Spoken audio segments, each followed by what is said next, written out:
Is it? I really need a piss. Is it a bad time? Yeah, go for a piss, go. No, I can't bother. Hello, everyone. Hi everyone. Hey. So before we took DidYouKnowGaming Extra to the main DidYouKnowGaming channel, we uploaded much shorter episodes to the second channel. And since that channel is kind of going into hibernation, we thought we would compile all of them together into a sort of season 1 of DidYouKnowGaming Extra. So what we've done is re-record all of the voiceovers and fix some of the errors, which there weren't many. We feel like we've improved in our voiceovers over this time, so we decided to revoice them, as Greg said. We still have a ways to go. We're not the best in the world, but I think we've gotten better. I think we are the best in the world. The best. I think we do an alright job. It's also pretty likely that none of you guys actually saw these episodes, so here you are.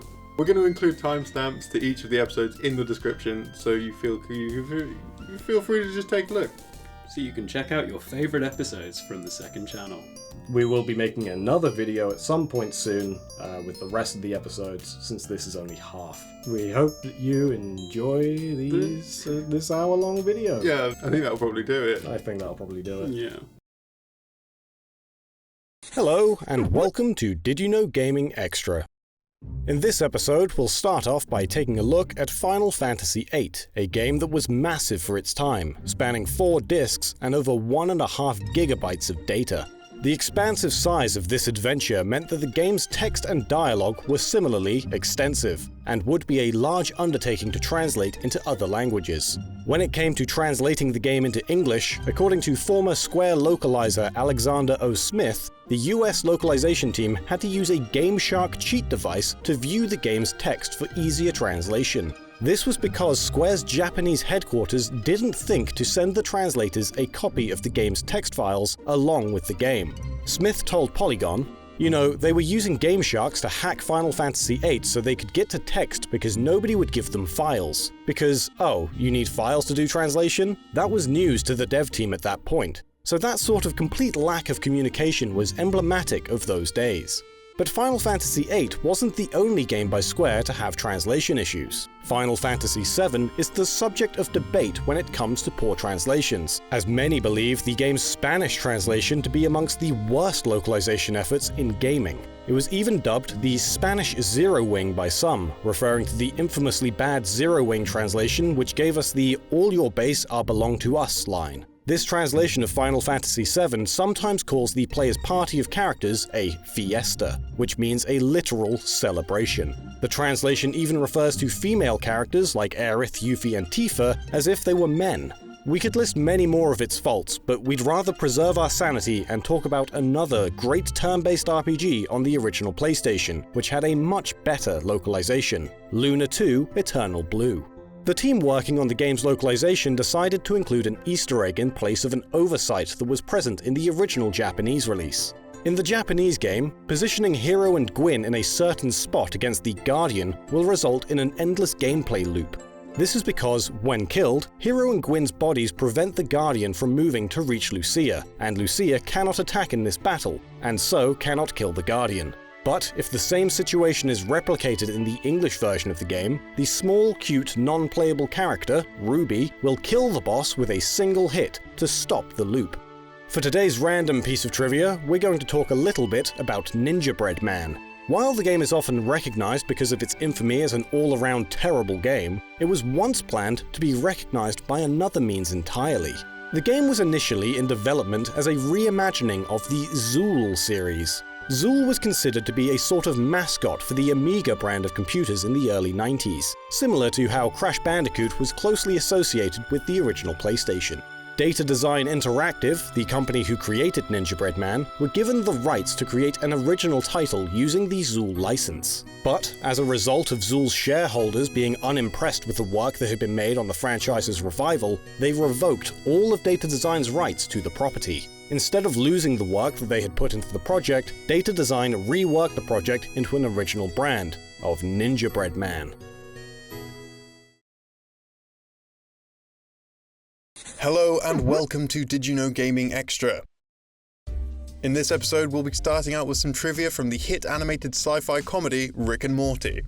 With the release of both Pocket Mortys in 2016 and Virtual Reality in 2017, the franchise has firmly established itself as more than just a cartoon, expanding into a full-blown multimedia property. The games are a great bit of fun on the side, but could there be more to them? Surprisingly, according to the show's co-creator Justin Roiland, all the Rick and Morty games are actually canonical to the show. Their existence within the show's continuity is possible because Rick and Morty doesn't take place in just a single universe, but across an entire multiverse. Rick and Morty uses the many worlds interpretation of the multiverse hypothesis, which basically means the series can utilize an infinite number of universes. And because there's an infinite amount of Ricks and Mortys, the franchise must cover any conceivable scenario. As a result of this, Roiland believes every possible story would already exist in the Rick and Morty multiverse, and are therefore canon. Speaking of animated sci-fi comedies that got their own video games, there was an interesting event in the Futurama franchise, where cutscenes from its 2003 video game were repackaged and sold on a DVD. The cutscenes were meshed into a 30-minute video dubbed The Lost Adventure, and slightly edited to remove fourth wall-breaking moments and minor characters, as well as changing some sound effects.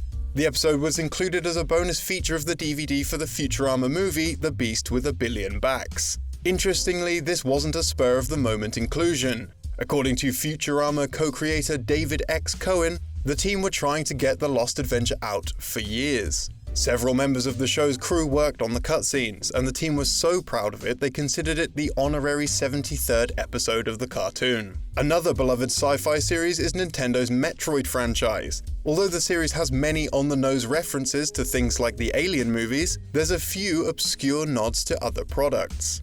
The planet SR-388 was the home of the Metroid race, and was the setting for Metroid 2: Return of Samus. Its name may seem like a bunch of random characters, but these letters and numbers do have meaning to them. According to Samus's character designer Hiroji Kiyotake, SR-388 gets its name from the popular Yamaha SR400 series motorcycle engine. Although the engines were branded SR400cc, they actually have a slightly smaller capacity of 388cc, and so the team incorporated its true specs into the name. For this episode's random piece of trivia, we've decided to talk about an obscure Sega game, the often overlooked Sega Saturn title, Astal. The game was a 2D action platformer by Sega. It sold poorly in North America, which might have had something to do with the game's name not appearing on the spine of the box art, though the sales may be due to its very short length, which led to the game being poorly reviewed by some critics. Although the game's obscurity is interesting, the most fascinating part of the game can't be seen by playing it. Within the game's data is an unused sprite of Mario. This is particularly interesting as Sega and Nintendo were rivals at the time of Astal's development. Nintendo probably wouldn't have allowed the Italian plumber to be featured in the game, so it may have been left in by Astal's developers just for fun. It's also worth noting that the style of the sprite doesn't match the game, which backs up the idea this was added by developers for their own amusement.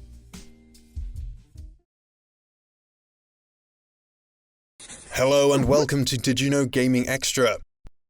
Love them or hate them, internet memes are a part of our culture and often find their way into the media we consume. The video game giant Nintendo is one organization that often includes memes and pop culture references in their games. Not only do they reference memes during the localization process, but also seemingly at their headquarters in Japan. In one instance, Nintendo may have shown their appreciation for memes directly inside one of their consoles. In the Nintendo Switch's photo album setup page, an illustration strongly resembles the character Go from the Japanese porn film called A Midsummer Night's Lewd Dream. The film's character became part of a popular meme in Japan due to the production's over-the-top acting. Including this meme was harmless and wasn't even noticed by most gamers. However, one of Nintendo's references to a meme left some fans rather upset. A number of Zelda fans were displeased after seeing translation differences between the releases of Triforce Heroes in the US and Europe. A diary in the game was a major factor in this anger, with the European translation reading, "And that may be precisely why the ancient ruins I had encountered had been left undisturbed for me to explore." Whereas the American translation reads, "Still, coming here at least afforded me the rare chance to explore these ancient ruins. So ancient, such ruin." For those who are unaware of the meme being referenced, the end of the US translation makes reference to the popular Doge meme. Fans felt the American translation's inclusion of the meme was gratuitous and in bad taste, as the meme was never a part of the original text and arguably added nothing to the game. Controversy and Nintendo often go hand in hand, as can be seen with the 2009 case of Nintendo vs James Burt. James, a 24-year-old Australian, had uploaded a copy of New Super Mario Bros. Wii to a file-sharing network prior to the game's official release in Australia. After Nintendo caught wind of the situation, they pushed to receive compensation for the gamer's direct copyright infringement. In a news article on the official Nintendo Australia website, the company claimed to employ the use of sophisticated technological forensics to identify the individual responsible. The result of the lawsuit was compensation of 1.5 million Australian dollars to be paid to Nintendo by Mr. Burt. In a statement, Burt advised others not to repeat his actions, and that he'll be paying this debt for the rest of his life. The story doesn't end there, however, as 3 years after the case, Burt received a surprise phone call from his local EB Games store informing him that he had been selected by Nintendo to pick up a package from the store. Inside, he found a statue of Ganondorf, which was given away to pre-orders of the UK release of The Legend of Zelda: The Wind Waker HD. Nintendo gave no official reason to sending Burt the statue. James commented on Reddit saying, "I think it's ironic that out of everyone in Australia they could have chosen, I get given the Ganon statue for being a good customer of Nintendo. I was told I was chosen from Nintendo and received it today. I'm very grateful they chose me, don't get me wrong, and I do love Nintendo even after being sued. And EB Games had no info on it, just that I won. No papers came with it, just the figure in a Nintendo brown box."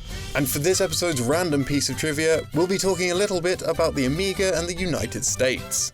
19 public schools in the Grand Rapids Public School District in Michigan used the Commodore Amiga to control their heating and air conditioning for more than 30 years. The system features a 1200-bit modem and wireless radio signal to toggle boilers, fans and pumps across the district. Efforts were made in 2015 to replace the systems, as they are of course becoming very dated and could stop functioning at any time.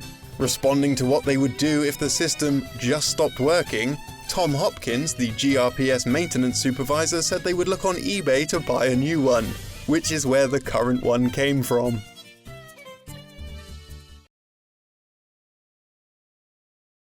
Hello, and welcome to Did You Know Gaming Extra.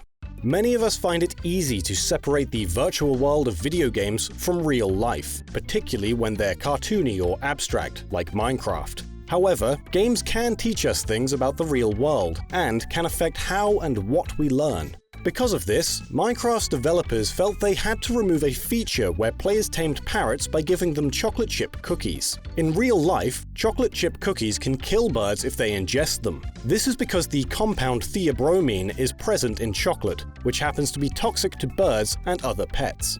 The concerning fact was brought to light by Reddit user 1JL, whose post in the Minecraft subreddit quickly received nearly 40,000 upvotes. It was generally agreed that children who played Minecraft were impressionable, and may unintentionally kill their pet birds by imitating the game. Lead creative designer on Minecraft, Jens Bergensten, told Vice, "If Minecraft has any effect on children's behavior, we want it to be a positive one. Our reasoning for originally using cookies was twofold. It gave cookies a reason to exist within Minecraft, and it was a subtle reference to the Nirvana song Polly. In the 1.12 build of Minecraft, the game was updated so that using cookies on parrots would kill them instead, and to tame them, seeds must be fed to the birds in place of cookies." Sticking with cookies, let's talk about the origins of Yoshi's Cookie. This Super Nintendo puzzle game wasn't always a part of the Mario series. While details are hazy, we can determine that the game's name was originally Hermetica. The game was first shown in 1992 at the Consumer Electronics Show.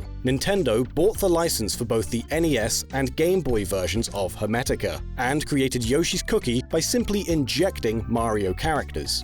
Bulletproof Software still held the rights to their original SNES game, however, so Nintendo provided the devs with a license to use Mario characters and the Yoshi's Cookie branding. Wanting to create a fresh puzzle game, the team employed the skills of Tetris creator Alexei Pashitnov to design their levels. Evidence of this origin can be found hidden within Yoshi's Cookie on the Game Boy. a debug mode can be accessed in the game with a Game Genie. The title for this screen reads Hermetica Debug Mode, in reference to the game's early development. Continuing with the theme of cookies takes us somewhere unexpected, the gory 1997 PC shooter Shadow Warrior.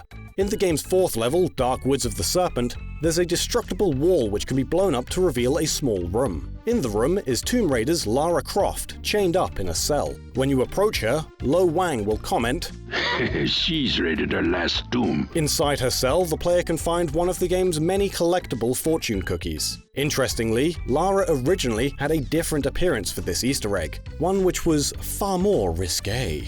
And now for today's random piece of trivia, let's talk about Karin, a character that debuted in Street Fighter Alpha 3 in 1998. That is, it would be her debut to most players. Her true game debut came in 1997 in Marvel Superheroes vs. Street Fighter, where she could be found hidden away in the game's code. While being unfinished, several prototype sprites can be found in the game's graphics, though her appearance does differ from Street Fighter Alpha 3. In this initial design, she is little more than a minor edit of Sakura, giving her combat boots and a different head.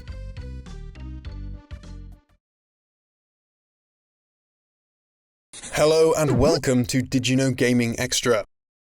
Developers and publishers can show creativity outside of just the contents of their games. One example of this can be seen with a clever jab at those who purchased The Bard's Tale on PlayStation 2, Xbox or PC. On the game's disc is the line, "For a really disturbing image, flip disc over." This was of course intended as a joke, as flipping the disc over would reveal nothing but the reflective surface of the disc, and like a mirror, show the reflection of whoever's in front of it. This wasn't the only gimmick to be featured on a game disc. Some publishers even used their game discs to help immerse the player in other ways, as can be seen, or rather smelt, with FIFA 2001. The game's PlayStation 1 disc featured a special scratch and sniff feature physically on the disc itself. When scratched, the coating released the odour of football pitch turf, but seemingly only in the PAL region. Another game that experimented with scratch and sniff tech was Gran Turismo 2, but again, only in the PAL region. In Europe, the game came on 2 discs. One red arcade mode disc and a GT mode disc that was blue. Gently rubbing the blue disc with your hand or a cloth would release the scent of rubber and fuel to replicate a pit stop smell. Even Nintendo had experimented with scratch and sniff in the manual for Earthbound on the Super Nintendo, but another developer planned to use the tech before Gran Turismo, FIFA, or even Earthbound were in development. At one point, Hideo Kojima actually wanted to coat the floppy disks of his 1988 adventure game Snatcher in a chemical that, when heated in the computer, would give off the smell of blood. This was to give the stench of a murder scene and make the game more immersive. Another game that came with some interesting disc shenanigans is Castlevania Symphony of the Night on the original PlayStation. The team at Konami wanted to give players a little bonus with the data on their disc, and made it so that putting the disc into a CD player or booting it through the PlayStation CD player menu would play a message. When played, the game's protagonist, Alucard, can be heard saying, "As you can see, this is a PlayStation black disc. Cut number 1 contains computer data, so please don't play it. But you probably won't listen to me anyway, will you?" The track then proceeded with the music that's been playing throughout this video. This next bit of trivia isn't quite about what's on a game's disc, but rather what's on a game's box art. Phoenix Games, who made the terrible PlayStation 2 game Peter Pan, are known for their shovelware, but in more recent times they've also been exposed for their repeated acts of plagiarism. If you look closely at the background of Peter Pan's box art, you might realise that the island is actually taken straight from the official artwork of Kingdom Hearts Destiny Islands. And for today's random piece of trivia, we're going way back to the 1989 NES game, Dragon Spirit: The New Legend. During the final moments of the game's good ending, Princess Iris can be seen riding upon the dragon's head. In the Japanese version of the game, pressing select 20 times will cause Iris's skirt to lift up and give everyone a little look. This little secret was removed from the game's international releases, but the sprite of Iris's skirt lifting up still remains in the game's data. Hello and welcome to Did You Know Gaming Extra. To the surprise of nobody, the HBO series Game of Thrones received several video game adaptations after its debut. These titles range anywhere from home console games to Facebook games, and have been played by an unsurprisingly large amount of people. One example of this can be seen with the Facebook game Game of Thrones Ascent. The game's servers crashed entirely when it first launched, due to hundreds of thousands of people trying to log in. One person who hasn't played a single one of them, however, is the author of the original Song of Ice and Fire books, and co-executive producer of the show, George R.R. Martin. Martin seems to have no distaste for the Game of Thrones games, or even gaming in general. In fact, he quit video games in the early 80s due to some degree of addiction. Martin told the LA Times, "It wasn't that I didn't like them, it was that I liked them too much, and I think I probably lost, a novel or two there." Another interesting connection between gaming and Game of Thrones is that the show's co-creator, Daniel Brett Weiss, wrote for the cancelled Halo movie in 2006. And speaking of Halo, and games based on or inspired by books, the concept of the ring-shaped megastructures in the Halo franchise was inspired by the Ringworld series of books by Larry Niven. The Halo structures are remarkably similar to the megastructure in the Ringworld series, as anyone who has read the books will tell you. However, the Ringworld is enclosed around a large star, whereas the Halos orbit smaller bodies and are themselves much smaller. What's interesting about this is that publishers of the Halo novels, Del Rey Books, actually contacted Niven about writing a Halo novel. Niven turned down Del Rey's offer, as he only writes for a series if he's already familiar with the source material. Microsoft actually sent Niven an Xbox with a copy of Halo to persuade him, but to no avail. Sticking with the theme of books, let's talk about the game I Have No Mouth and I Must Scream, which is based on the short story of the same name. In the final part of the game, while playing as Ellen, she'll say, "I'm an engineer, not a brain surgeon." This is thought to be a reference to Dr. McCoy from the original series of Star Trek, as he'd often say, "I'm a doctor, not a," then state an occupation.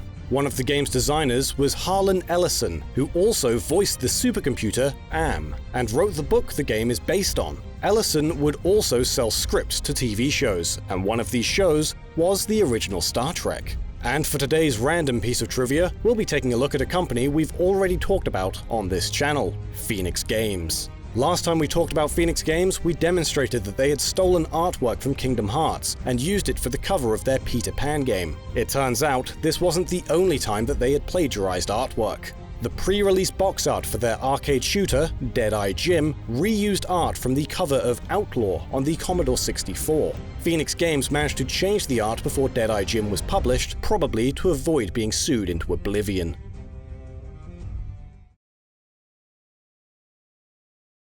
Hello and welcome to Did You Know Gaming Extra.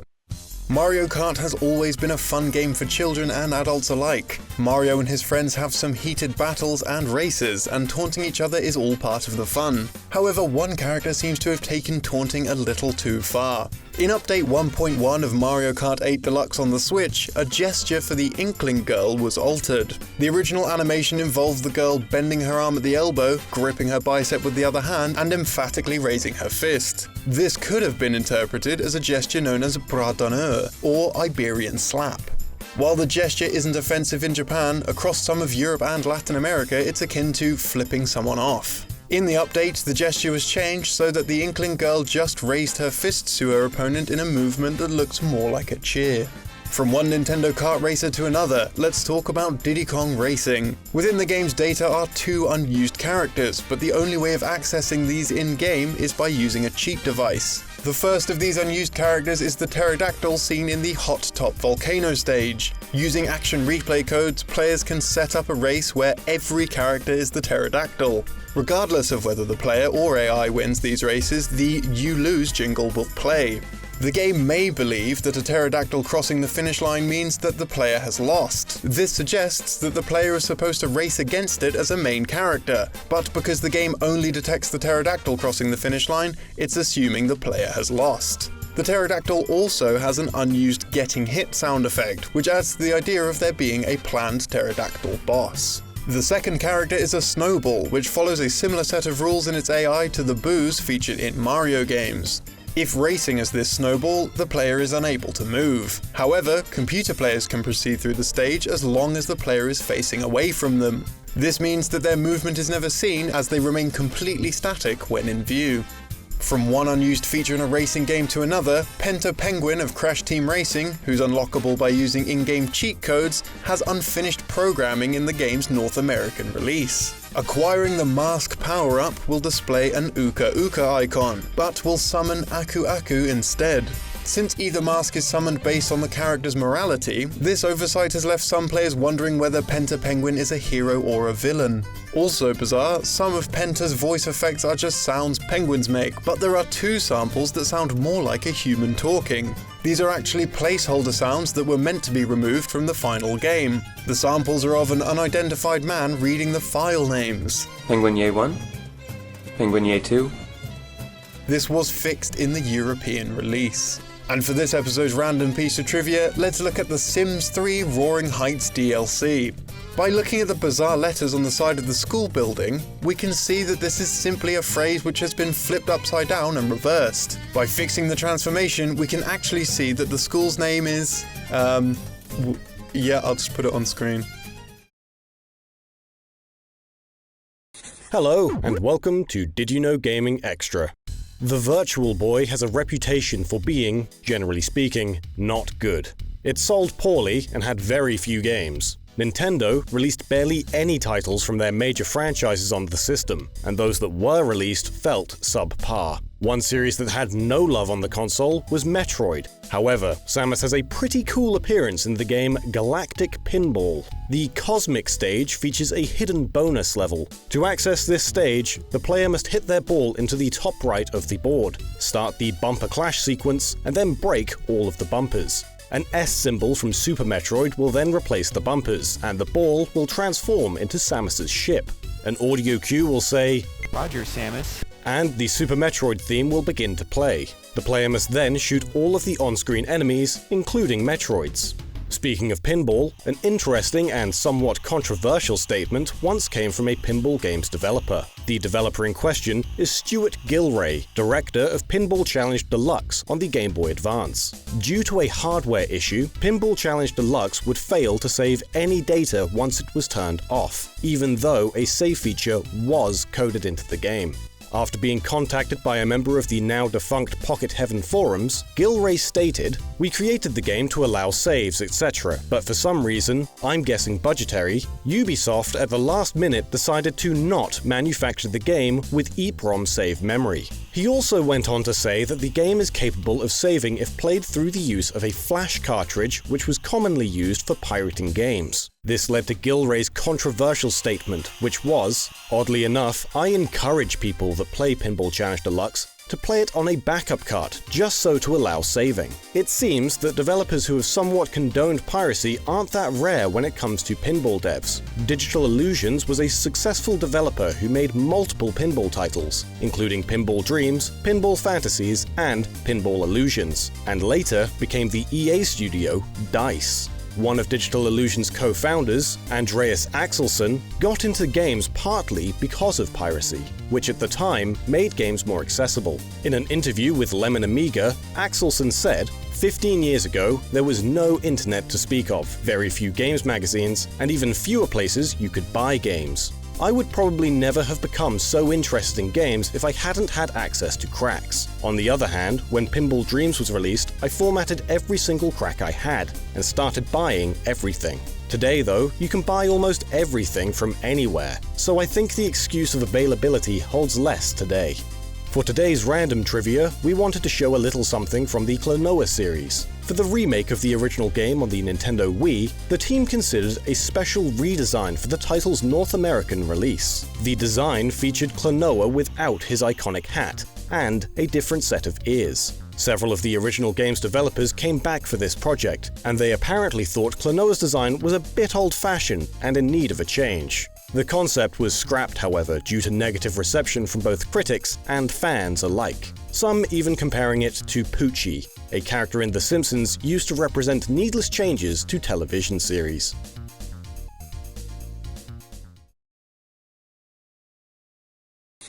Hello and welcome to Did You Know Gaming Extra. Today we'll be talking about how the stories of video games are changed before they release. The beginning of a character's creation is always interesting, but the details of how a character came to be are usually hazy. Rayman is a character whose origin has always been left ambiguous within the series lore. However, his creation in the real world reveals some interesting choices that were dropped during development. The original story of Rayman was considerably different from the game's final release, initially following the story of a young boy named Jimmy. An article published on an old Usenet board provides us with the game's original press release. Join Jimmy, a 10-year-old who escapes reality by entering Here It's Cool, a fantasy kingdom he created within the realms of his computer. When in Here It's Cool, Jimmy becomes Rayman, a superhero who gives animated life to everything around him. Mushroom, insects, trees, rocks, mountains, creating an unlimited amount of friends and kingdoms. But an evil power has entered Here It's Cool and is out to destroy everything he has created. He must use his superhero powers to save his friends before it's too late. Look for Rayman on the Jaguar during the 4th quarter. We Here It's Cool. That's comedy. This plotline was scrapped entirely by the time of the game's launch in 1995, almost a year after the game was initially slated to release. Games changing their plots is nothing new, of course, as can be seen with 1999's Indiana Jones and the Infernal Machine. The game's plot was retooled so that George Lucas could use the concept of aliens in Kingdom of the Crystal Skull, and have it be a first for the franchise. The game's designer, Hal Barwood, told Adventure Classic Gaming, "Independently of George, I got interested in propelling Indy into the Cold War environment of the 1950s with Russians as antagonists and flying saucers as the prize. George vetoed the idea, reserving UFOs for what was to become Crystal Skull. I kept the Cold War, but veered away to Babylon for the prize." This shouldn't come as a surprise, as Lucas has a track record of causing issues for the games he meddles with. For the 2008 third-person shooter Fracture, Lucas took issue with the protagonist's name. After working together and deciding on a suitable name, the development team revealed the hero's name to be Mason Briggs. However, according to an anonymous designer who spoke with Game Informer, in his first viewing of Fracture, Lucas said the game looked good, but that he didn't like the name Mason Briggs. Lucas said something to the effect of, "It doesn't really fit. When he jumps on stuff, he moves pretty fast. I like BJ Dart." The team went back to the drawing board again, trying to find a name that might be more appealing to Lucas. They ultimately landed on Jet Brody, and you might be surprised to learn that Lucas's son is also named Jet. And now it's time for this episode's random piece of trivia. This time we're going to dip into the Olympics, the Video Olympics on the ZX Spectrum. The sponsorship banners in the background of each event feature a number of parodies of popular brands, including Adidas, and even one which reads Cocaína in a visually similar style to the Coca-Cola logo. The game was developed in Spain, and when translated from Spanish, the word says cocaine. This was likely added as a small joke by the team, and is possibly a reference to the fact that when Coca-Cola was first invented, it contained cocaine. Also of interest, it seems like the game's title screen music is just a simplified version of the Superman theme tune.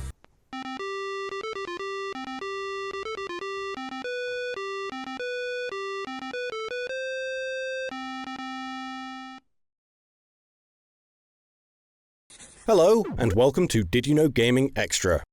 And today, we'll be talking about comic book-based games. Superhero franchises seem to be all the rage these days, but to be fair, they've always been popular. This is especially true for Marvel's top dog, Spider-Man. As well as a successful comic series and a string of blockbuster films, there's plenty of Spider-Man games, and some of them are quite interesting.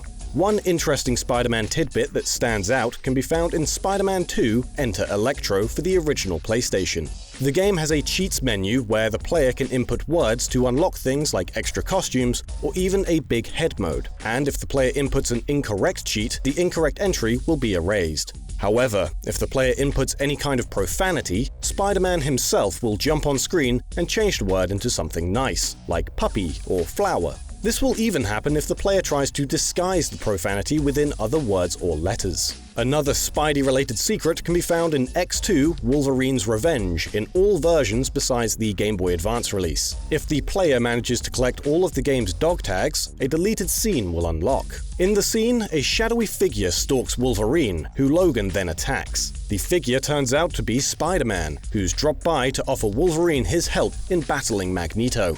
Keeping with the theme of comic book related games, let's take a look at some unused content from the action RPG Marvel Ultimate Alliance. The game was developed by Raven Software, but ported to the PSP and Wii by Vicarious Visions, who are a subsidiary of Activision. To promote the Wii version of the game, someone at Activision or Vicarious Visions thought it'd be a good idea to try and include Nintendo characters in the game. Both Link and Samus were put into the game, and they were demoed to Nintendo to get the company's approval and input. However, Nintendo did not approve Activision's request, and there are several ideas as to why. Firstly, the characters seem to have been demoed to Nintendo in the PlayStation 2 version of the game by a genius. This could have understandably rubbed Nintendo the wrong way, as presenting their characters on a competitor's hardware could be seen as insensitive. Some also believe it was because Activision demoed the characters to Nintendo before they had gotten approval, and it came across as presumptuous. Or it could simply be that Nintendo didn't think the game or demonstration was of a high standard and refused. According to artist Jason Harlow, Link's model was entirely finished in just a week, so this demo may have been hastily made and lacked polish.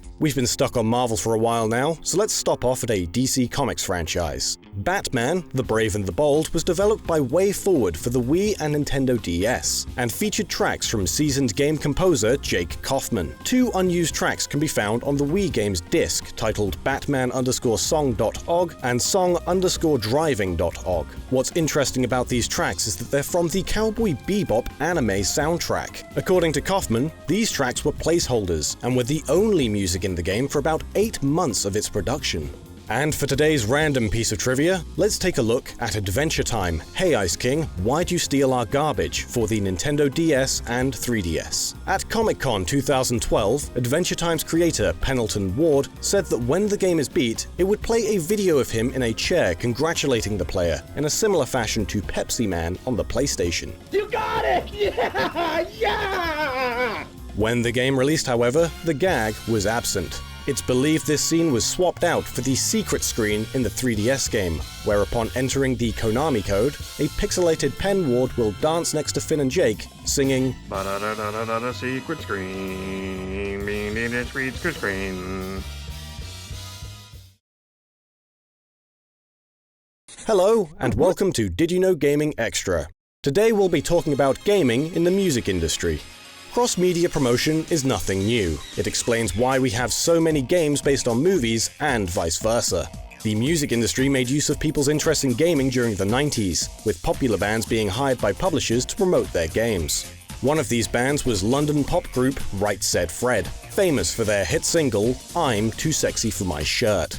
The group were hired by Sega of Europe in 1994 to promote the latest Sonic game, Sonic the Hedgehog 3.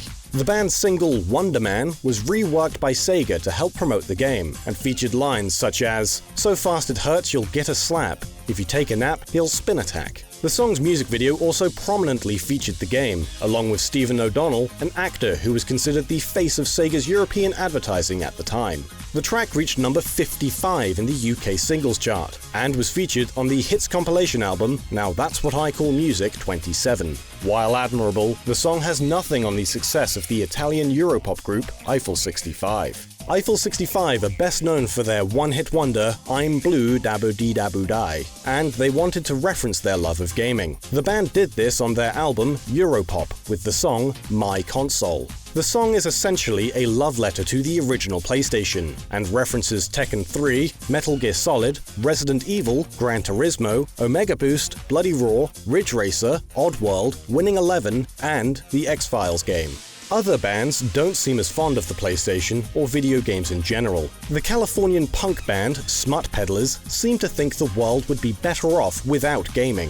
Their song PlayStation Generation takes a cynical jab at gaming and media consumption, and what they might be doing to young adults. Some of the song's lyrics are, "It wouldn't be the endo if you smashed up your Nintendo. For once in your life, make a sound decision, kill your television. PlayStation Generation." In direct contention with Smut Peddlers is the band Horse the Band, who have made an entire career out of embracing their video game systems through their music. Some of the band's songs directly reference specific games and characters, such as the track Pole's Voice, Big Blue Violence, and Birdo, which describes a typical encounter with the enemy in Super Mario 2. The band even pioneered a subgenre of rock music called Nintendo Core. And for today's random piece of trivia, we'll be taking a look at the PlayStation RPG series Arc the Lad. Arc the Lad was originally a Japanese exclusive series, but this changed in 2002. All 3 of the PlayStation games were brought to the West in the Arc the Lad collection by Working Designs, which also came with a making-of bonus disc.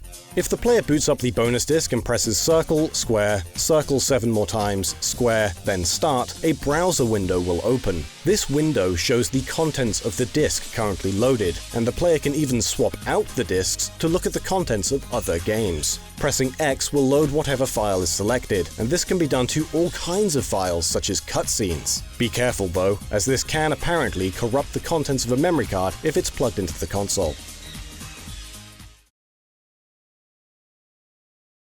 Hello and welcome to Did You Know Gaming Extra. Today we'll be focusing on video game contests. Skyrim was released back in November of 2011 and has amassed over 30 million sales over the years. However, despite its popularity, you might not know that the creators of Skyrim, Bethesda, opened a challenge for a willing fan to not only deliver a baby on the release date of Skyrim, but also to name the child Dovahkiin. On November 11th of 2011, the winners Megan and Eric Kellermeyer named their newborn son Dovahkiin Tom Kellermeyer. For this bizarre feat of fandom, the family received a Steam key for the entire Bethesda Softworks library, including all future releases. Prior to the birth, Megan explained why she entered the contest in a blog post, stating, "It is an awesome name, and yes, it comes with a fantastic prize. Now, my husband didn't know of the contest to start with. We conceived long before hearing of it, but it's been a tough year, and I wanted to do something special for my son." The next competition we'll be looking at comes from Activision way back in 2006. To promote the release of Marvel Ultimate Alliance, Activision held a voice acting competition, giving 2 fans the chance to star in the game as the Incredible Hulk's brainy alter ego, Bruce Banner, and the superpowered telepath, Jean Grey. I can save Atlantis on my own. The grand prize also included an Xbox 360 with a copy of the game, a poster of the game signed by comic book legend and cameo maestro, the late Stan Lee, as well as a lunch with the game's producers and a paid trip to Los Angeles for the recording. A woman by the name of Sarah Waits became the voice of Jean Grey. However, none other than Aaron Hansen, also known as Ego Raptor, was cast as Dr. Bruce Banner in the PSP, Wii, and PS3 versions of the game. A high-budget, big-name video game has my voice in it. Whoa, check out Marvel Ultimate Alliance for the PS3, Wii, and PSP and take a listen to Dr. Bruce Banner's voice. Don't check out the Xbox 360, PS2, GameCube, or Xbox versions though. They do not feature my voice and instead feature some other guy's voice as Bruce Banner. Don't be fooled, I'm only in the other versions due to recording complications and time restraints. I know, but it just goes to show you, only the next gen can handle my voice. The next contest we're featuring never actually made it to fruition. id Software originally included a contest in Wolfenstein 3D. In episode 2, floor 8, right at the end of a particularly challenging secret maze, a sprite can be found reading, "Call Apogee, say Aardwolf." The contest was cancelled after numerous cheats and map editors were created.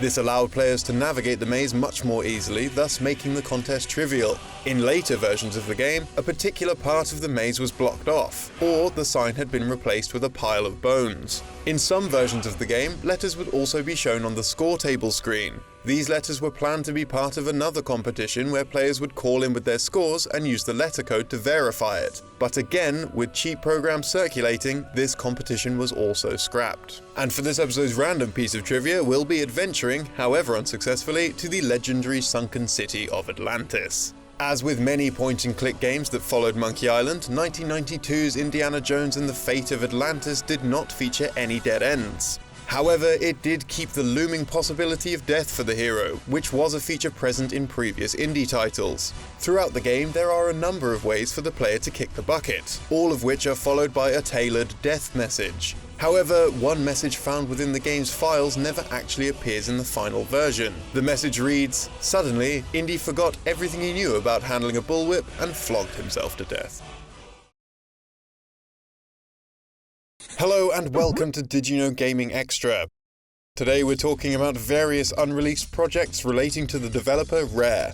Diddy Kong Racing for the Nintendo 64 was a popular kart racer for its time, selling just under 5 million units. The game did so well, in fact, that a few developers thought about creating a sequel. British team Climax Studios pitched a potential sequel to Nintendo around April of 2004, and thanks to video game researcher P2P Online, a few of this game's details have been uncovered. The game was tentatively titled Diddy Kong Racing Adventure, and its story would have had WizPig propose a rematch against Diddy and his friends, with WizPig aiming to pave over a forest. The player would have travelled through 16 different villages, each containing 3 courses. Villages were styled after a different character within the Donkey Kong Country series, with each being under the control of a different bad guy. The aim was to defeat these enemies in a one-on-one race and free the villages. The variety of vehicles would have included buggies, quad bikes, planes, hoverbikes, and jet skis. Progression would have allowed upgrades to these vehicles, which would have unlocked access to more areas. New game modes were also considered, such as Demolition Derby mode and a sort of Simon Says game. While the concept aimed to include many of the original characters from the N64 release, it's likely that some would have been scrapped due to Rare's hold-on licenses, such as Banjo-Kazooie and Conker's Bad Fur Day. The original game's developer, Rare, were bought by Microsoft in 2002 for $375 million. After a few attempts at traditional games, the team were put forward to create titles for Microsoft's Kinect peripheral. They came up with different ways to use the device, and a large number of prototypes were developed. According to a former member of the team, Nick Burton, "We were doing tons of prototype, insane things like giving it to a programmer for 48 hours and telling him to do whatever he liked. One guy did a seagull simulator, being able to poo on passers-by." Another prototype the team had worked on was Savannah, a concept that was put together to provide a realistic look at raising a lion from birth to adulthood. According to ex-member Donica Murphy, the project was put forward by artist Phil Dunn, a veteran at the studio who'd worked on games such as Donkey Kong Country 3 and Killer Instinct 2.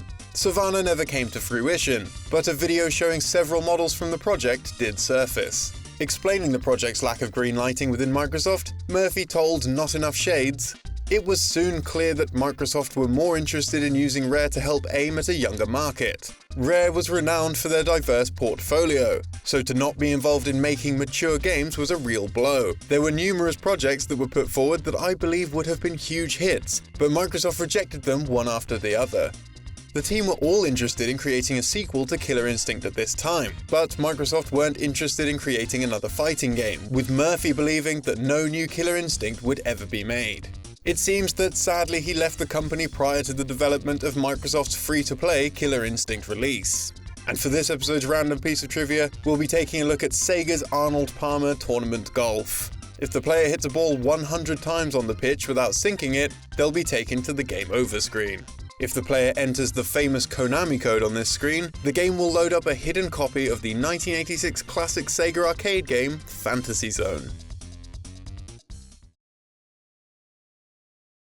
Hello, and welcome to Did You Know Gaming Extra. Today we'll be talking about all things love and video games. Love and marriage. Some say they go together like a horse and carriage. But you know what they also say? Love is blind.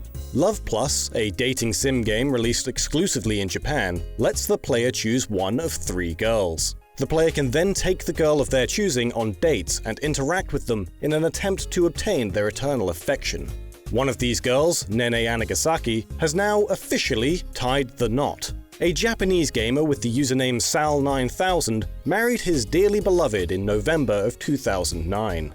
While their interactions are entirely digital, their wedding was anything but virtual. Their ceremony was held in Guam, and while we aren't professionals in marital law, it seems to us that Guam is one of the few places in the world where marrying both inanimate or even imaginary objects is perfectly legal. Media were invited to the reception, which was also broadcast online at the video sharing website Nico Nico. The couple shared slides of their time shared together in the lead-up to their wedding, before Sal9000 sealed the deal with a kiss. Sal9000 even upgraded his dearest's hardware to the then newly released DSi XL. Sal9000 wished to keep his real name private for fears of being misunderstood. He told Reuters, In the Japanese otaku or nerd culture, there's a tradition of calling characters my wife, and I sort of thought of Nene as my wife. Since I was calling her that, I thought we'd just have to get married then. If more people were to find ways of expressing themselves like this, I think it would make society a bit more interesting. When asked if he would stay with Nene for life, even if a new version of Love Plus was released, of which there have now since been 2, Sal stated, "I think I'll probably continue playing Love Plus. I won't cheat." Moving on with love that knows no bounds, let's talk about the Khajiit race in the very popular open-world RPG series, The Elder Scrolls.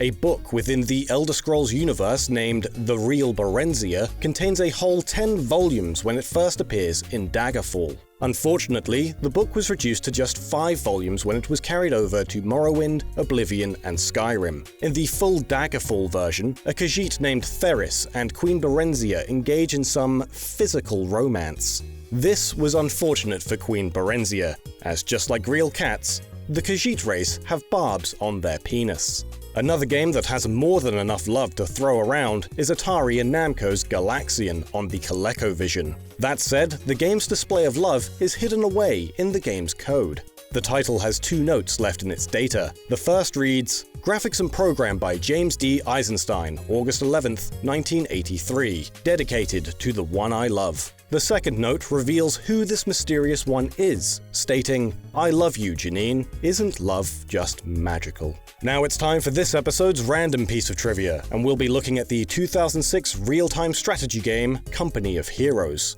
While it may only be a small dig at rival company EA, Relic Entertainment included an Easter egg showing their true feelings for the company. In the game, the American side has access to Jeeps to use as reconnaissance vehicles. Interestingly, these Jeeps all feature the license plate 3A5UX5. When translated from typical internet leet speak, this can be read as EA suckses.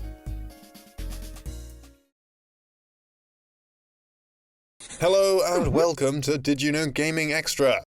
Today we'll be looking at characters who cameoed in games before making their official debut. Building up to the release of Sonic the Hedgehog, Sega used all kinds of marketing tactics to create hype around the game. This included taking the game to trade shows and making bizarre advertisements. They even decided to put him in another game. Sonic's first video game appearance was in Radmobile, which hit arcades 5 months before Sonic the Hedgehog's release on the Sega Genesis in North America. Sonic took the form of an air freshener hanging from the top of the screen, with some surprisingly responsive physics at the time. Sega's idea to spotlight Sonic in another game clearly paid off, but our next character doesn't seem to be in a game for promotion. In fact, he's barely visible in it at all. While HAL Laboratory were developing Kirby's Dream Land for the Game Boy, they were also developing a role-playing game for the Super Nintendo called Arcana. Although the games have practically nothing in common besides being made by HAL, Kirby makes a sneak appearance in Arcana's opening sequence. Kirby can be seen among a band of evil warriors, and since the art is repeated, there's multiple Kirbys. Arcana released a month before Kirby's Dream Land in Japan, and 3 months before Dreamland in North America. For our next piece of trivia, we'll be taking a look at a much-loved company, Atlus, and their Persona franchise. The Persona series isn't shy about referencing other games and media, and this is especially true for Persona 3 Portable. In the game, there is an unnamed man drinking alone in Club Escapade. This man is none other than Vincent Brooks, the protagonist of Atlus's puzzle game, Catherine. Vincent gives hints about Catherine and tells the player to remember him, and that if they meet again, he'll tell the player more of his story. Persona 3 Portable came out about 1.5 years before Catherine did in Japan, making this a fairly early cameo. In fact, Persona 3 Portable was released before Catherine was even publicly announced. Another character that featured in a game before their franchise debut was Galen Marek, also known as Starkiller. The Sith Apprentice had a playable appearance in Soul Calibur 4, a whole 2 months prior to the publication of Star Wars The Force Unleashed. Starkiller was unlocked by beating the arcade mode with Yoda in the Xbox 360 version, or Darth Vader in the PlayStation 3 version. And for this episode's random piece of trivia, let's take a look at the Game Boy Color game, Maya the Bee and Her Friends by Acclaim. Since Maya the Bee isn't very well known outside of Europe, the game's graphics were changed, and it was brought to America as The New Adventures of Mary Kate and Ashley. World Famous Olsen and Olsen Detective Agency, can we help you? But this isn't the first time the game was altered. The title was originally planned as a South Park game, and screenshots of it even exist. Not only this, but the graphics for Cartman, Kenny, Stan, and Kyle can still be found in the game's data. Acclaim apparently wanted to base the game on the South Park license, but the show's creators, Matt Stone and Trey Parker, weren't comfortable with this idea. The duo reasoned that, since the Game Boy was marketed towards children, basing the game on the adult-oriented franchise would be irresponsible. Maya the Bee and her friends also contains an unused sprite of Itchy from The Simpsons. Acclaim were given The Simpsons license multiple times in the 90s, which led to several Game Boy titles being developed. This sprite may be the last remnant of an unreleased Simpsons game. Hello and welcome to Did You Know Gaming Extra. Today we'll be looking at skating and video games. Skating games were quite common during the late 90s and early 2000s. However, gaming has a connection with professional skateboarder Tony Hawk before the skating craze even began. When Tony was low on cash, he would edit videos to help supplement his income, and some of his editing was for video game companies. He presumably used his skills to make advertising material for the TurboGrafx, known as the PC Engine in Japan. Hawk stated, When things took a downturn in skating, like I was editing videos for Tamieto and actually for like a video game company. Like, how ironic, actually. I'd never thought about that I was doing video editing for TurboGrafx, and then I ended up getting a video game myself. Hawk would eventually get his own series of games with Tony Hawk's Pro Skater. The series would often promote characters and celebrities, with releases of Pro Skater games including many cameo appearances in the form of secret characters. For the South Korean release of Tony Hawk's Pro Skater 2, cameos were even given to a band featured in the Korean game. The Korean version of Tony Hawk's Pro Skater 2 includes 8 additional tracks performed by the popular K-pop group FinKL. However, the game also allowed players to take control of all of the band's members and perform some gnarly tricks. The localization effort adds the additional characters to the game, while also keeping all in-game text in English. Another character with a celebrity connection to the Tony Hawk games came in the 4th Pro Skater title. Jenna Jameson, referred to by many as one of the most famous adult entertainers in the business, had a role within all versions of the game besides the PlayStation release. While not being named directly after her, the unlockable character Daisy is based on the actress in appearance as well as being voiced by Jameson herself. To unlock the character, the player must either complete the game with $100,000 and have found all gaps, or enter the not-so-subtle code shown on screen. This code was revealed by Neversoft in a promotional image that showed Daisy wearing a Santa hat and was shown to players around Christmas time. Neversoft may have included adult themes in the Tony Hawk games, but their engine for Pro Skater 4 was also utilized for something more child-friendly. Disney's Extreme Skate Adventure, created by Toys for Bob, used the Pro Skater engine to create a game which would promote skateboarding to a new generation. The game features an extreme skate crew, with characters all modeled after real children across America. Activision sought out 10 children for the game, all between the ages of 6 and 14. The publisher held live events at skate parks in several cities, which can be seen during the game's opening sequence. Kids were also able to enter the contest by mailing in photographs of themselves, along with tapes of their skills. Activision created a website which featured the 10 chosen kids so that the public could vote on who should be classed as superstars among the lineup. The 2 chosen were Ryan and Mally-Ann, who would be featured on the skate stage alongside the various film characters also playable in the game. And for this episode's random piece of trivia, let's look at Ninja Gaiden 2 on the Xbox 360. In Chapter 4, A Captive Goddess, a room with some boards can be found. Destroying these boards will reveal a silver X, which can be examined to play the Xbox 360 boot sound.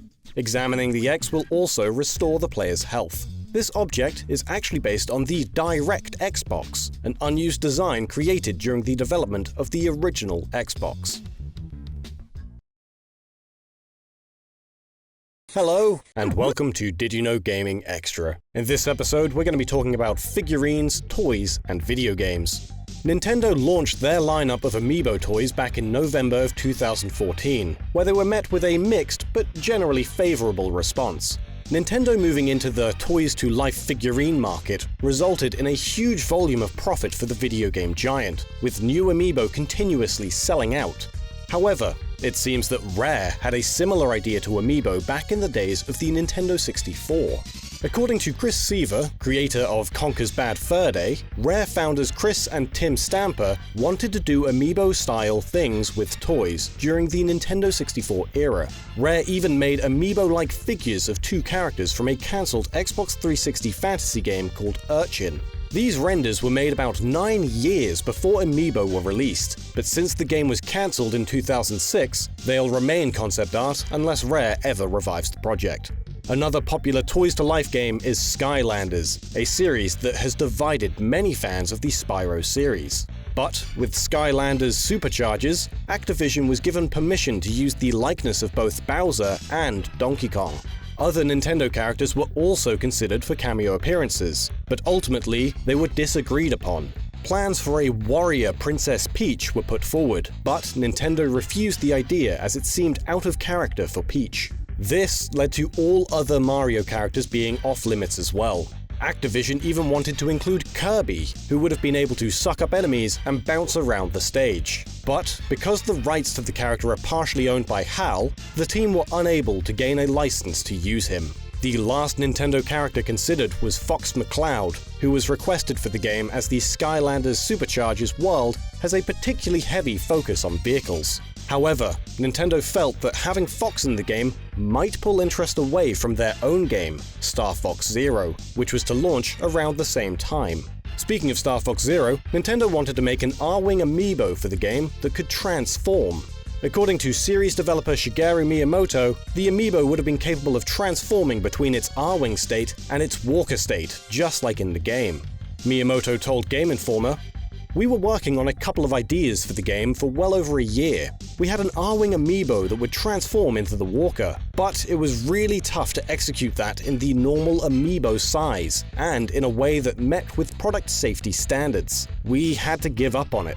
There's also been some speculation that we didn't get an R-Wing amiibo at all due to these safety standards, as the R-Wing would have been too pointy for children to play with in a safe manner.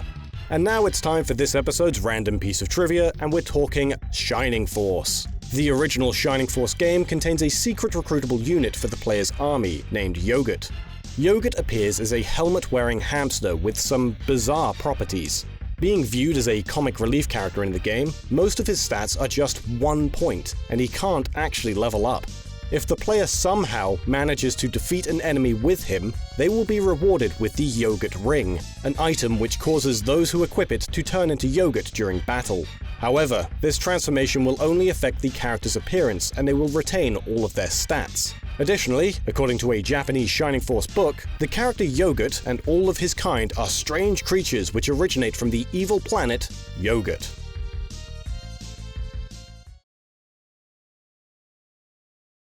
Hello and welcome to Did You Know Gaming Extra, and today we'll be talking about hidden messages in games. Many video games have hidden messages somewhere in their code, and though most of them are just labels or notes for coworkers, some of them are more meaningful. One of these meaningful messages can be found within the data of the Game Boy game Bart Simpson's Escape from Camp Deadly. Using the game's debug options, it's possible to access some unused rooms at the end of the game's first level. These rooms have writing in their backgrounds, and when strung together, they form a message. The text reads, "I love Maria. I promise to live with you and to be faithful to you for the rest of our lives. I promise to support and encourage you in the pursuit of your goals, and I promise to make a loving home with you. Mark and Maria saw the world, June 1990. This love letter was left by the game's programmer, Mark D. Klein. A much less heartwarming series of messages can be found in the Nintendo 64 puzzle game, The New Tetris. The game's lead programmer, David Priddy, left a series of rants in the data of The New Tetris. David assumed no one would ever find the rants, but they were discovered just a few days after its release. This seems to have gotten Priddy and the studio he worked at, H2O, in a bit of trouble with Nintendo. David's rants were mainly targeted at his co-workers, who David implied were incompetent. He accused the game's producer, Don McClure, of playing StarCraft and EverQuest when he should have been working, as well as lacking basic development knowledge and skills. David wrapped up his criticism of Don by saying, "So Don, I must say this, hold on to and fake your job while you can, because once they find out how truly useless you are, you will be out of the job." David praised the game's musician, Neil Voss, but also went on to say he was lazy. David also left a list of his 56 most hated things, which included people with Kleenex, plants, knitted blankets, stuffed animals, or lacy things in their car's rear window. I should be allowed to pull over and shoot them. Other developers have also left heated messages in their games, and some of them were left specifically to be read by certain individuals. Examples of this can be seen in the various Amiga versions of Jurassic Park by Ocean Software. It appears that one developer left some messages for people who intended to crack and pirate the game. A message in the Amiga AGA version of the game reads, "Crack this game and you die. I'm not kidding. I know who you all are. You have been warned." A message in the Amiga ECS version of Jurassic Park is even more unhinged, reading, "Message to paraplegic and all the other heads. Better luck this time. Try and remove more that 20% of the protection this time, you useless cunts. Isn't it time you stopped pulling your dicks and left your bedrooms and got a real job?" And for something less profane, let's move on to this episode's random piece of trivia. Today we're talking about the early 2000s vampire-centric hack and slasher Blood Rain. At one point in the game, the player will come to an elevator that leads to several rooms. Inside one of the rooms is nothing but a shovel and a crate. Breaking open the crate will reveal what appears to be the Ark of the Covenant from the Indiana Jones film Raiders of the Lost Ark. In Raiders of the Lost Ark, Nazis try to acquire the Ark to help win World War II by supernatural means. This reference is appropriate as Blood Rain's villains, the GGG, are also seeking out supernatural means of bringing power to Germany.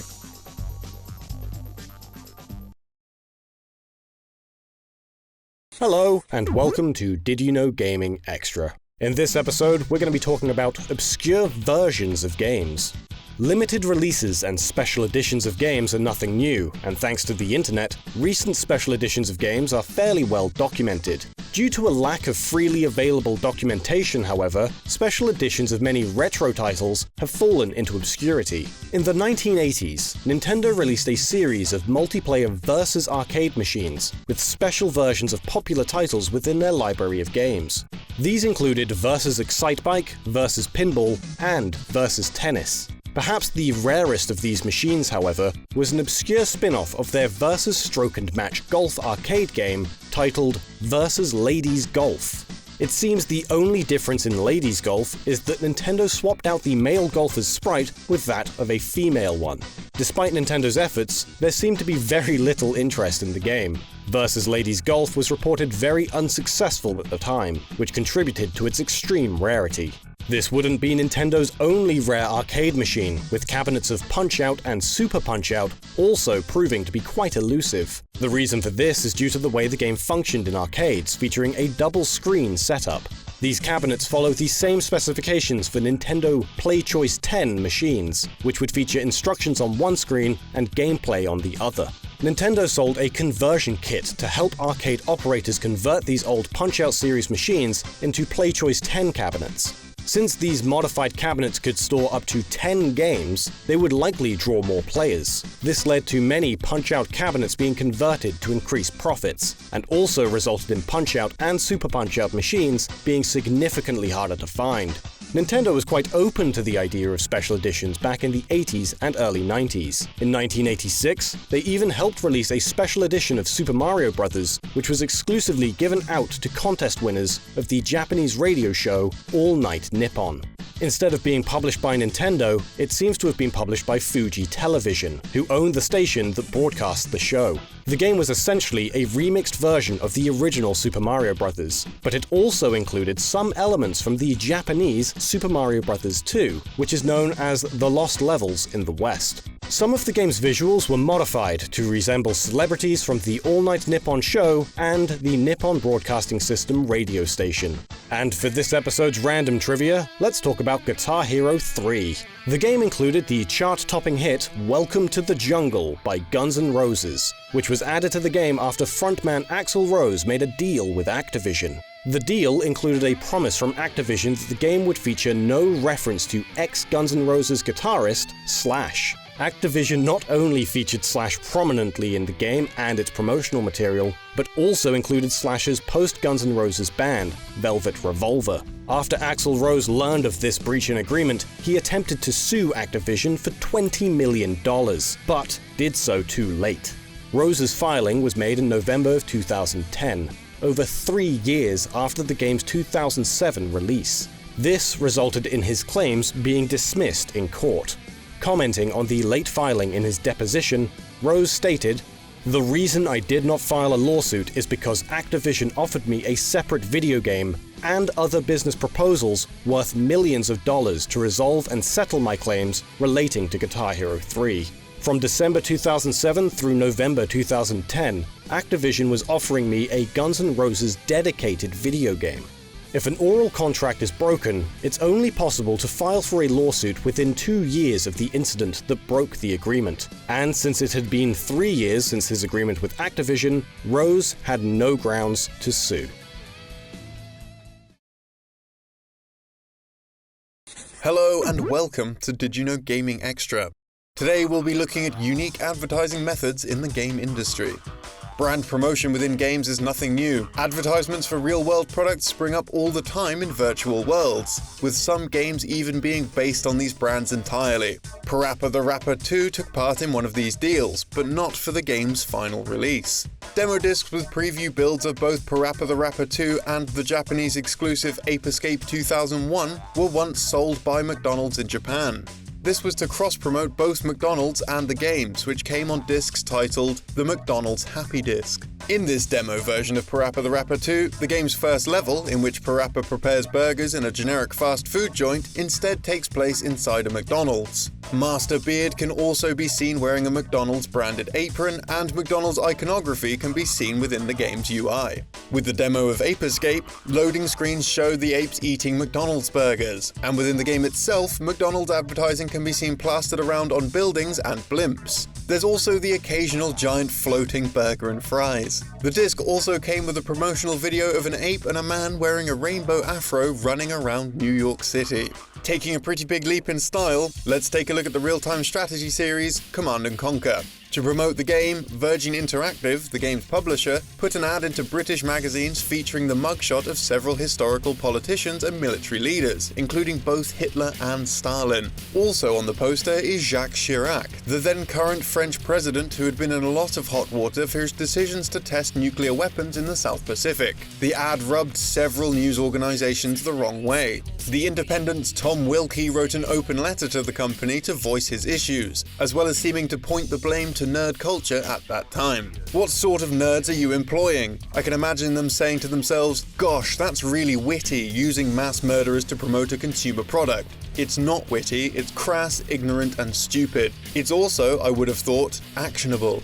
They also state that the company promoted Doom 2 by sending journalists sheep's entrails, and that the only lesson they learned from this stunt was that crass, nerdish ignorance sells. If the writer's feelings weren't already obvious, he goes on to insult Virgin Interactive, stating, "We are being deracinated by you and your kind. Your nerds probably will need to consult their CD-ROM dictionary for that one. I hope Mr. Chirac sues for every penny you have." Moving on to something a bit more recent, EA's popular racing game Burnout Paradise also features politicians, but this was because politicians actually bought advertising space within the title. In the game, billboards could be seen across Paradise City, which EA could control and change. In 2008, the campaign for then presidential candidate Barack Obama paid for their ads to appear on Burnout's billboards within 10 states. The sign, with the tag "Paid for by Obama for President," reminded players that early voting had begun. And for today's random piece of trivia, we'll be taking a look at the acclaimed survival horror sequel, Resident Evil 2. At the police station in Scenario A, the player meets Marvin Branner as he rests against a locker. A tag on the locker reads JoJo. This was confirmed by Hideki Kamiya to be a reference to the manga and anime series JoJo's Bizarre Adventure. It could even be a nod to Capcom's JoJo's Bizarre Adventure fighting game, which came out in the same year as Resident Evil 2. The reference also appears in the 2019 Resident Evil 2 remake.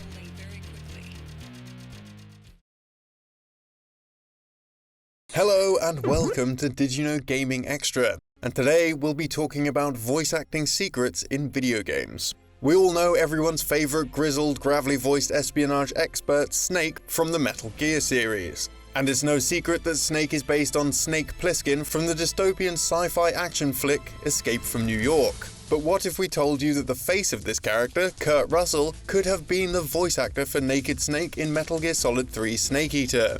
David Hayter had been the voice of Solid Snake and Big Boss for more than a decade before losing the role to Kiefer Sutherland for Metal Gear Solid 5, much to the dismay of some fans. However, it seems as though Kojima had been trying to recast their starring role for some time. David Hayter said, "I had to re-audition for Metal Gear Solid 3 Snake Eater to play Naked Snake. They made me re-audition to play Old Snake in Metal Gear Solid 4, and the whole time they were trying to find someone else to do it. I heard that Kojima asked one of the producers on Metal Gear Solid 3 to ask Kurt Russell if he would take over for that game. He didn't want to do it." And continuing the discussion of voice actors in high-profile games, let's take a look at the Resident Evil series. Richard Wark, the second voice actor for Albert Wesker, was inspired by the main antagonist of the Walt Disney adaptation of The Jungle Book. This, of course, is the vicious yet suave man-eating tiger, Shere Khan. It was in fact the intimidating, albeit soothing voice of the tiger that influenced Richard. Richard said he liked the idea of the military-type character having a cultured, chocolatey voice like George Sanders. Moving on from one Disney property to another, Oscar Isaac, best known for his role as Poe Dameron in the Star Wars franchise, also lent his voice to the Force Awakens section of Disney's Infinity. However, this wasn't his first attempt at voice acting within a game. Though it's not clear what role he was meant to play in the title, Isaac revealed that he was fired from his voice role in EA's Dante's Inferno. In a conversation with Devin Faraci from Birth Movies Death, "I had done a video game before, but I got fired off it. I think they just thought I was bad. It was such a shitty game though, Dante's Inferno. Terrible. I had no choice. It was a forced dodge." And now it's time for this episode's random piece of trivia, and we're talking about Sega. As part of their advertising campaign for the launch of the Dreamcast in Europe, Sega struck an official sponsorship deal with the Arsenal Football Club in the Premier League. The team wore Dreamcast shirts when they played in their home stadium in London, and wore Sega shirts when they played away in other stadiums. This was an attempt to raise awareness of the Dreamcast, but it seems that Sega should have done a little more research before taking the plunge. The Arsenal team were frequently mocked when playing against Italian teams. This is because the word Sega can be perceived as a vulgar word in Italian, especially when put into a certain context. The phrase farsi una sega can mean to wank or jerk off. To get an idea of how it was for Italian spectators to see Sega everywhere, imagine having the slang word for masturbate printed across a team's shirt.